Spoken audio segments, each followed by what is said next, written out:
When I was a senior in high school who months prior got approved for college and was excitedly waiting to see how the rest of my life was going to take form, my AP English teacher gave all of the students a directive, an assignment that we weren't graded on.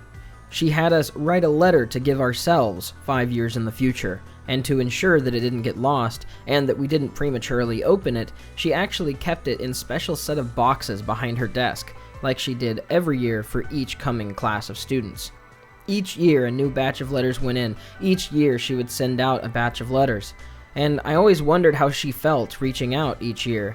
I haven't kept up with everyone, but I know multiple people are married, some have children, one person got shot, another person died in a motorcycle accident. It must weigh on her a lot knowing some of those letters never met their destination, and so consistently so. As for mine, she contacted me to send it a few months ago, and I had her send it to my mom. After I moved to my new apartment, my mom came to visit and gave me it, with some other mail that she had received in my name. I still haven't opened it at this point, but I'm going to in this video. I wanted to make it a special moment for myself, and I wanted to involve you in it for your support. Before I open it and give my genuine first reading and reaction, I wanted to do something to give better context, and walk you through how life really has been these last 5 years. If this is my to you 5 years from now, let this first part be my from you 5 years ago. When I was graduating high school, I thought for the first time that I'd finally found who I was and grounded myself. Honestly, the self that I made my late junior year of high school is probably the base model of who I still am today. I've been building onto and changing out parts ever since. I have trouble even remembering most parts of how I thought or who I was.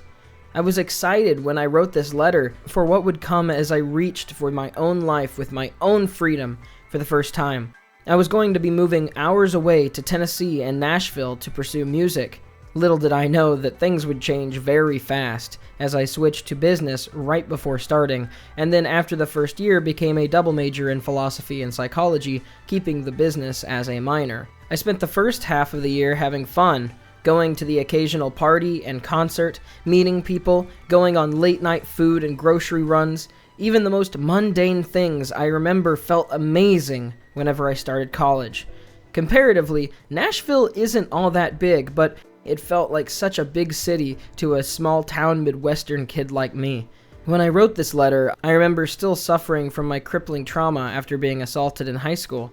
Something it took me a long time to admit to myself, and something that caused me to many times shake and have panic attacks when getting intimate with others going forward. I wondered, at that time, if I would ever get over it, if I could ever feel comfortable and trust another person again. And spring semester of that freshman year, I managed to. I remember wondering how music would go for myself in the city. At the time, I had a band back home where I sang, played guitar, and wrote my own songs. I thought I would get a new group and go places in Nashville. And, you know, people make jokes about YouTubers all being narcissists and attention seekers, but honestly, I wish I was a little bit more of that, because fear and insecurity over my own worth and talent caused me to rarely play my guitar publicly without explicitly being asked to at all. Instead, after my first year of college, I would go back home for the summer to rejoin my band, finally live a small piece of that rock and roll dream, and then get cheated out of what I think was like $70 from my bandmates that I genuinely cared about and had spent every hour with for the last couple of years of high school. People I thought were some of my closest friends in high school. They refused to pay me my share of a gig whenever the gig went wrong when the other guitarist's string broke. And over a laughable $70. Little did me know 5 years ago that other than a scant 2 conversations since, that would be the end of our relationships. I did know the turn of phrase at the time that college friends were lifelong friends. I don't know who started that rumor, but they should probably learn to chill because, while I'm still on good terms with basically all of my college friends, they have all but faded, rarely messaging one another. Still, the friends and experiences that I had in college definitely would shape me and broaden my worldview further. I devoted myself to studying and trying to understand the world in a broad sense. After that girlfriend and I broke up, I got reminded of how lonely I was. I had all of those friends in my co-ed fraternity, but none of them knew that I liked anime or video games. Their relationships, other than 3 exceptions, were mostly shallow. This led to a really good thing though. I decided to do something with my loneliness and started a YouTube channel, and here it is today. Funny thing, I actually quit though. After a few months of consistent uploads, I decided this wasn't going anywhere, and I wanted to get my bachelor's degree so I could apply for the JET program and live overseas in Japan teaching English. Not a glamorous or well-paying job, but I would finally visit the place that made so much media that I cared about. I spent the next 8 months off of YouTube learning Japanese for some 8 hours a day, studying in the official language exchange that the city of Nashville was holding, and befriending the son of a man sent from Japan to manage one of the major car plants in the area. Eventually that faded too though, as those relationships were still mostly shallow, and after a couple months of confusion and loneliness that kept resetting in, I went back to YouTube, sharing my experience and my thoughts in a general way, trying to connect with others. In my 8 months I was gone, I had amassed almost 1,000 subscribers. It was more followers than my Instagram had, so I thought it was my best voice in the world. Really though, that voice was nothing more than a cry for help. I didn't want to keep drowning in debt at school. Japanese kept getting harder and harder to parse the farther I got in after I learned around 500 kanji, and some of my friends had already started graduating from college. The next year came, and even more graduated. Just me and one buddy from my frat really remained, but he managed to make friends with new club members as he became the president, and became more active as I became less active and worked more on my music and YouTube privately. I had friends to hang out with, but not many people to share my thoughts with like I did in high school. So that became an outlet here, as I met other people on the internet wanting to make anime videos like I was doing.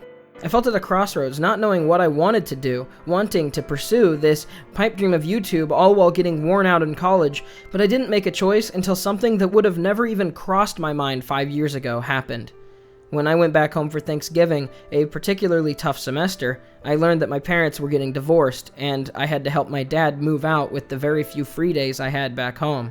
That made my whole life feel more unstable, in a different way than I'd ever known. After crawling in my dorm room and avoiding nearly 2 months of classes that spring, I dropped out of college my junior year to support my mom emotionally back home to pursue YouTube.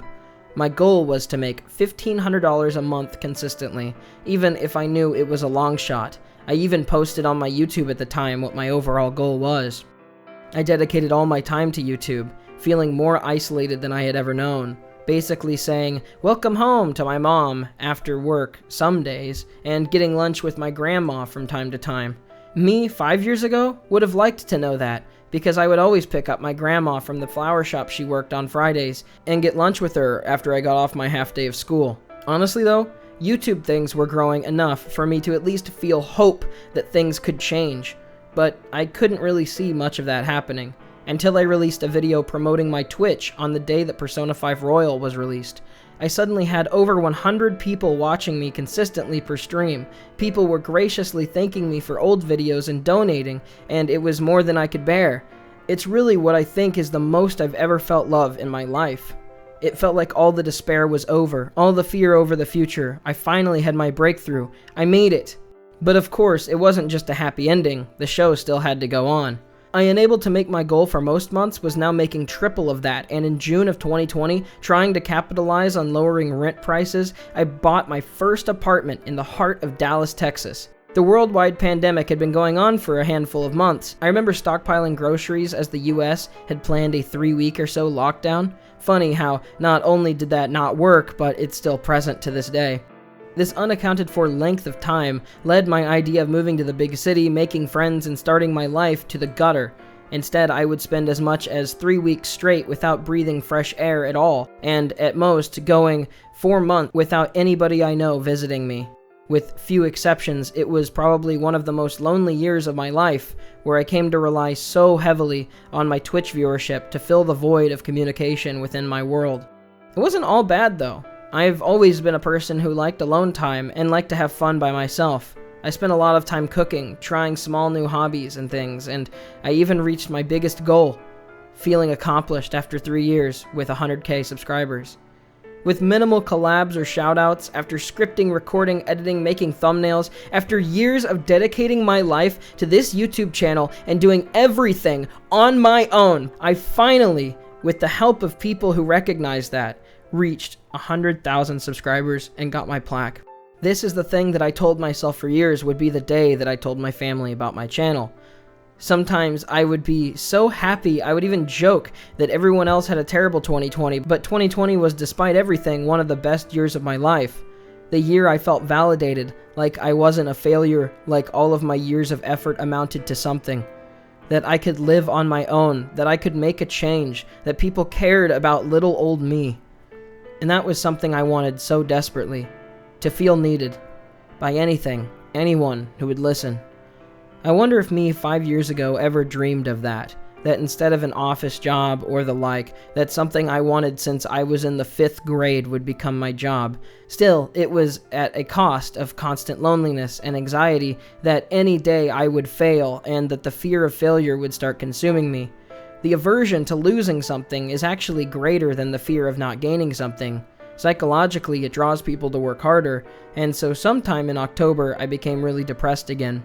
Like I had briefly after the trauma in high school, and pretty intensely at points in college. After 100K and my face reveal, I started seeing a huge drop in my Twitch viewership, and at the time, in my head, I would panic when it reached down to 80 or so. Twitch was my lifeline. I decided to be more cautious and focus more on human relationships as the pandemic loosened its grip a little. I moved closer to my sister, who was entering her final year of college in June this year, and YouTube stopped promoting my videos on a regular basis, as well as my Twitch dwindling all the way down to the 20-somethings. And that would have made my heart stop years prior. Still, I came to love and feel gratefully to those who have stayed all the more that this isn't a finality. Just as things got bad with the divorce in 2018 and how they got great in 2020, as different things get better and worse, I know that I need to just keep moving forward and doing my best, because the world has never been in my control. All I can do is put the best into what I do and hope that people connect with my spirit. So I'm not going to act like this is final, but this is me from 5 years in the future and 4 years since I started my YouTube channel. A college dropout with a job that is, while unstable, very fulfilling and has the potential to either shoot me in the stars or plunge me to the ground. I just have to do my best to keep flying it.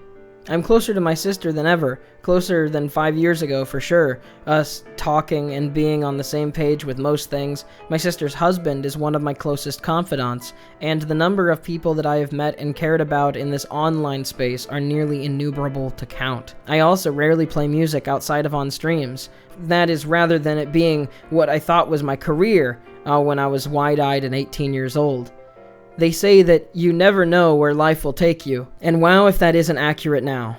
So, with this written, let's open what I wondered about me 5 years now, from me 5 years in the past, to you 5 years from now. It'll be blurred, but I'm going to show the letter. I haven't opened this yet, but it is signed for 2021.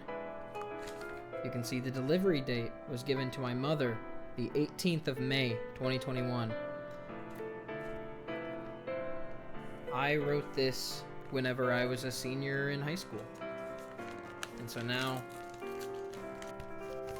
okay, here's the paper. Looks like there's a water stain on it. Hopefully that did not mess up the thing. That would ruin 5 years.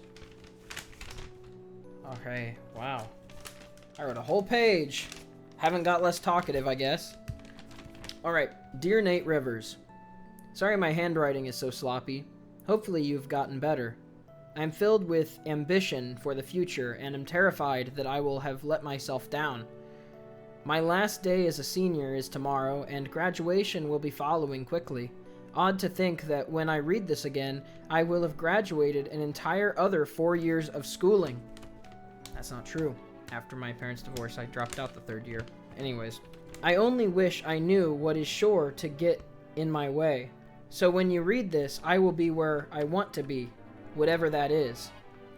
Life stops for no one, and this letter is by no means time travel. I get emotional thinking of myself seeing this, and almost certainly disappointed, no matter what I achieve. I still am optimistic, and hope it is a good amount, or at least a foundation for one. If you found a wife, cool. If not, remember to pursue your passion and do what you love. And don't put what you love aside to stop your loneliness. The world is a weird place and our time is oh so limited. 5 years gone by from the date of this letter being written, and hopefully many, many more, assuming you are not dead. Life holds so much opportunity, and I understand it is our habit at times to glance too hard at the odds and dwell on pessimism in our self-pity. But pick yourself up, for the both of us. Up until this point, I do not believe I have rambled this much in a letter. There is so much and so little to say that is useful. Since this is your gateway into the past more than it is mine into the future, here are some things to know/do. I am 18, 170 pounds. Hopefully less after summer. I play guitar at coffee shops and talent-related things. My friends are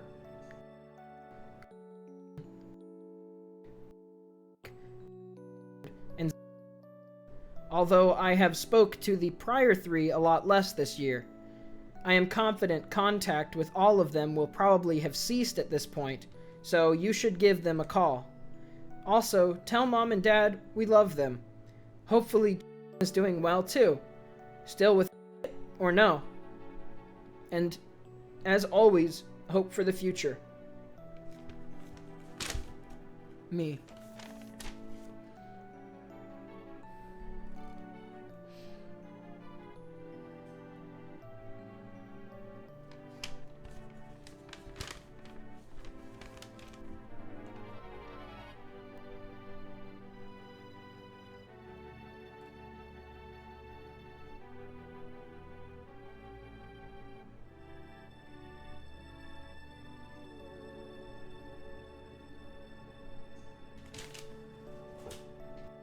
Well, I'll be honest, despite the talk of optimism, that was kind of depressing, but in a few ways accurate. Those friendships have ceased. I have pursued my passions, and my sister's boyfriend and her have been married for a few years now. I'm not dead, gratefully, even though times have sometimes been rough. This isn't the end of my story either. I have broader places to see, and even though I think that I've gotten better, the way that I wrote this letter surprisingly still sounds just like me. Here's to another 5 years. 5 years I hope some of you will join me for, to see greater highs and more awesome possibilities. I am not ending the video yet, but thanks to my patrons, some of which who have been subbed for over 4 years now, and thanks to my Twitch supporters, thanks to those who have joined my second channel. By the way, you should be one of them. And lastly, I want to take a look at a little montage that I put together to commemorate this long journey so far. Thank you, everyone, whether for days or hours, for contributing to possibly the most meaningful and beautiful years of my life.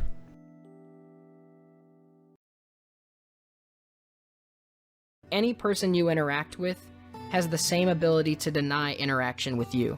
If someone wants to give you something, if someone cares about you or sees in you what you don't, they are not wrong. Their time is not wasted on you. Because at the end of the day, the only people who can choose if their time matters or if their time is well spent are the people themselves. I feel like even having a small voice, having the chance of anybody hearing me is therapeutic to me, to talk about my problems and what bothers me and what I want in life. You will find happiness, but you need to seek it. Not all people get lucky like Sato. Some people are like Misaki, who desperately search for help until they find it, their own way. Kimochi Warui. End Ava as a summary, a description of the distaste towards the caste struggles.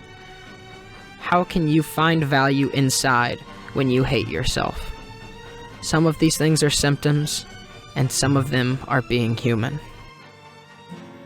Because I can't always just rely on myself, and I want others to rely on me too. I want to care about people, truly and deeply, and I just don't know where to find them. All I can think is to shake the feeling and to keep my head up until they appear. Don't lose hope that they will. They did for Ray, after all. Your path is different, but your happiness is too. We both must individually make the choice to live despite the suffering, because sometimes the greatest part of suffering is also the greatest part of pleasure. Finding out who you are, how other people are, realizing motivations, and finding your own way to navigate through them. Fighting against or giving into those manipulations, because sometimes it feels good for you even if it isn't. To grow, to live, to continue the cycle. To love and support, to die. Good night, Pun Pun. That not only will you live, but you will live a stronger, wiser, and more principled life. I didn't want to ruin it, but my inaction did. And it left me with the regret that I had to reconcile. Acknowledge it. Stay how long you need to and not a moment longer, and then get up. It is important to respect yourself and to have empathy for others. But respect yourself enough not to exclude yourself from that said empathy. It feels like the version of the field and forest by my house that I had imagined as a kid is able to be revisited once again by me, albeit in this game. I was still, of course, thinking about that rice ball metaphor too, about the plums on all of our backs. How even if my mom might not see hers, I can. But for how small we are, how much more does that give us to explore? That was part of why I started this channel. None of my friends liked anime. Almost none of them were into video games that I liked. I always felt like I was alone. But on the internet, I saw all of these people that liked them. They were all hiding in public around me, and I would never know. I was hiding from them as well, without knowing it. They all helped bolster and influence Akida's mindset, a mindset that was so unbreakably driven with human compassion that it could even change the heart of the devil. It's okay to be happy. You won. You beat the boss. It's over. There is no rug that's going to sweep you off your feet. No punch in the gut to look out for. Sometimes things do work out. This motif, I think, lives on as the beating heart of the Persona franchise, representing the core of what Persona has always stood for, despite your position in life, having the power within you to change the world, the power to endure, the power to muster your courage and fight back even when it gets bad. That's an anime, I would say, aesthetically and thematically, that is chained to the past. But I watch in hopes that it breaks free, and that in turn myself and others can too. To meet people with similar perspectives, interests, and passions. People who love to create things. Other YouTubers, podcasters, digital artists, and streamers. And for Hachiman, it leaves me with no guilty conscience or confusion when it comes to loving the people that I want to, and doing it unapologetically for that sake and more. A calculated, continual, consistent, admirable effort. This is just the result of his actions, his routine, and who every day he continues to choose to be. And that's something admirable. That's something that I can look up to and be inspired by when I watch Haikyuu. The path of dreams can't be achieved by people who refuse to learn to walk, nor by those who know how but refuse to move their legs. You have to do both, and you can't do it with your eyes closed, or you'll fall and fail. He gives up some of that independence he had in exchange to raise her right for the future. She gave up some of the control, he gave up some of the freedom, and a pure relationship of love and care was created, giving the balance that perpetuates human society. And I'm torn between trying to be a better man and trying to accept the man